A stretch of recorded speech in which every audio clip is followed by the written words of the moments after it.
Sen her yerde xeyir-dualı olacaqsan. Sənin bütün əlinlə gördüyün iş, güc, xeyir-dualı, bərəkətli olacaq.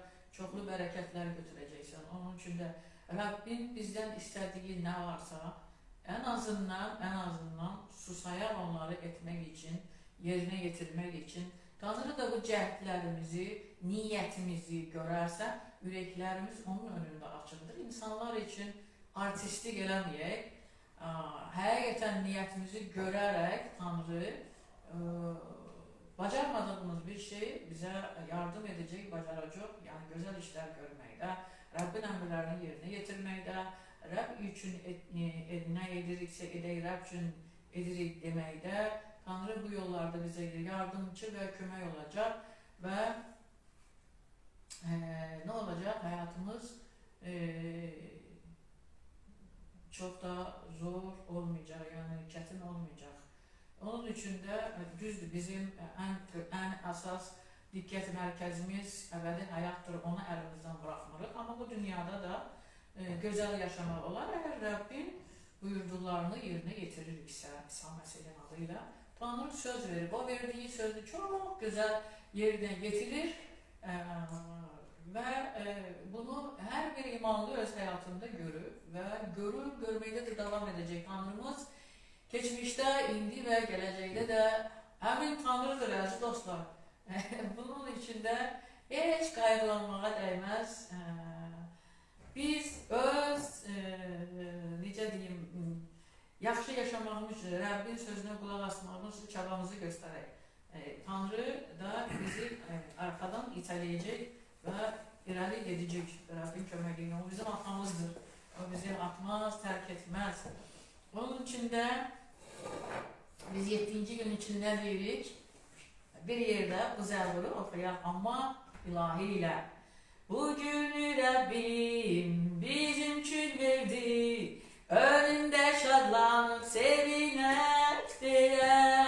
Bugünü Rabbim bizim üçün verdi. Onun adına alkış edək diye. Aman ya Rabbim bizi kurtar. Aman ya Rabbim bize uğur gönder. Aman ya Rabbim bizi kurtar.